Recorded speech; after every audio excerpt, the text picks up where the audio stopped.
නවීන විද්‍යාවේ දියුණුවත් සමග කුරුල්ලා ඇතිවීම සහ ප්‍රතිකාර ක්‍රමද දියුණු වෙලා තියෙනවා. ඒ වගේම අලුත් සොයා ගැනීම් වලට අනුව තෙල් බහුල ආහාර ගැනීමෙන් කුරුල්ලා වැඩි වෙනවා කියලා ගොඩක් අය අතරේ තියෙන මතයේ සත්‍යතාවයක් නැති බව සනාථ වෙලා තියෙනවා. ඉතින් අපි මේ වීඩියෝ එකෙන් කතා කරන්න බලාපොරොත්තු වෙන්නේ කොහොමද කුරුල්ලා ඇති වෙන්නේ, මොනවද කුරුල්ලා වලට තියෙන ප්‍රතිකාර ක්‍රම කියන එක ගැන.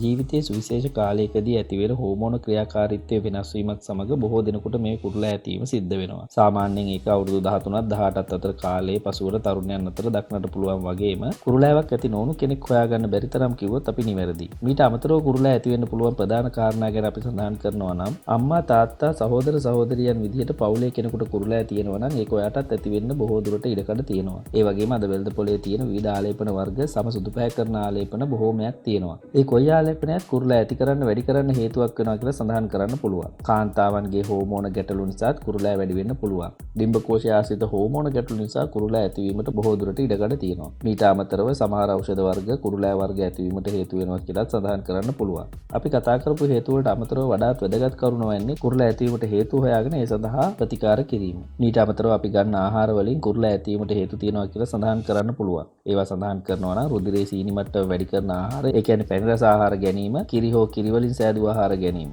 නමුත් විශේෂයෙන් සඳහන් කරන්න ඕන කාරණයක් වෙන්නේ තෙල් බහුල ආහාර ගැනීමෙන් කුරුල්ලා ඇති වෙනවා කියලා සමාජයේ පවතින මතයේ විද්‍යාත්මක සාක්ෂි මගින් හඳුනාගෙන නොමැතිවීම. අපි දැන් බලමු කුරුල්ලාවක් ඇති වෙන්නේ කොහොමද කියලා. කුරුල්ලාවක් ආරම්භක අවධියේ Whiteheads කියලා හඳුන්වන්න පුළුවන්. Whiteheads හැමේ බිබිලි වැනි ස්වභාවයකින් තමයි ඇති වෙන්නේ. සාමාන්‍යයෙන් මද වශයෙන් සමේ බිබිලි ඇතිවීම ප්‍රතිකාර ගැනීමට අවශ්‍ය වෙන්නේ නැහැ කියලා තමයි වෛද්‍යවරු සඳහන් කරන්නේ. Whiteheads වලින් පස්සේ තමයි Blackheads කියන තත්ත්වය ඇති වෙන්නේ. කළු පැහැති වලවල් වැනි තත්ත්වයක් ඇති වෙනවා වගේම ඒත් එක්කම pimples නැමැති තත්ත්වය ඇති වෙන්න පුළුවන්. මේ කුඩා බිබිලි වගේම ලොකු බිබිලි විදියට සම මතු පිටට නිරායමක් දක් ගන්න පුළුවන්. ගොඩක් අය දකින්නේ සැලකිල්ලක් දක්වන්නේ මුහුණේ ඇති වෙන කුරුල්ලා වලට විතරයි. ඒත් විශාල වශයෙන් කුරුල්ලා ඇති වෙන්නේ පිටේ උර හිස්වල හෝ ශරීරයේ වෙනත් ස්ථානවල. මේවා ප්‍රභේද විදියට කොම්ඩෝන කුඩා ගැටිති සැරව ගෙඩි ආකාරයට පවතින්න පුළුවන්. කුරුල්ලා වලින් ඇති වෙන ආසාදන විදියට දුඹුරු පැහැති ගෙඩි, කැලලි, අවපහ ගැන්වීම ආදී හඳුන්වන්න පුළුවන් වගේම කුරුල්ලා නිසා ඇතිවන කැලලි ඇතිවන ආකාර දෙකක් සඳහන් කරන්න පුළුවන්. ඒ තමයි වලවල් ආකාරයට සහ කිලොයිඩ් ආකාරයට.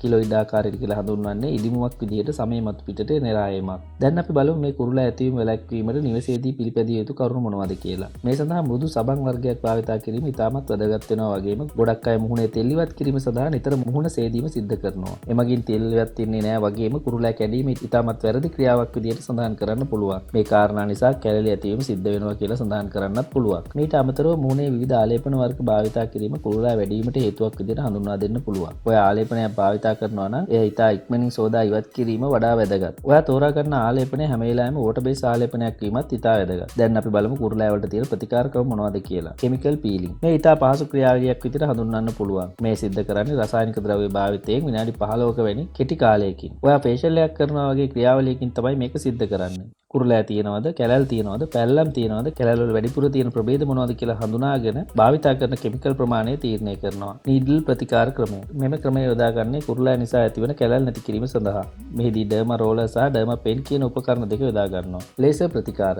ලේසර් ප්‍රතිකාර ක්‍රමය මගින් විශේෂයෙන් සිද්ධ කරන්නේ කුරුල්ලා මගින් ඇතිවන කැලල් නැති කිරීම. PRP ප්‍රතිකාර ක්‍රමය. මෙම PRP ප්‍රතිකාර ක්‍රමය මගින් ඉස්ලාම් රෝගියාගේ රුධිර සාම්පල ලබා ගැනීමක් සිදු කරනවා. රුධිර පට්ටිකා විශේෂ ආකාරයකින් ඉවත් කරගෙන ඊට පස්සේ ලබාගත් පට්ටිකා විශේෂ ආකාරයකින් සිරුරට එන්නත් කිරීමක් සිද්ධ කරනවා. අපි මේ කතා කරපු විස්තර දිහා බලපුවාම කුරුල්ලා සඳහා හොඳ ප්‍රතිකාර ක්‍රමයක් තියෙනවා වගේම කුරුල්ලා සඳහා අනිවාර්යෙන් ප්‍රතිකාර ලබාගත යුතු බව අපිට වැටහෙනවා. ඉතින් තවදුරටත් ඔයාලා මේ කුරුල්ලා හින්දා වද වෙන්න ඕනේ නැහැ. ඒ සඳහා නිසි වෛද්‍ය ප්‍රතිකාර ලබා ගැනීම ඉතාමත් වැදගත් වෙනවා. ඊළඟ වීඩියෝ එකකින් හම්බ වෙනතුරු ඔයාලා හැමෝටම සුබ දවසක්.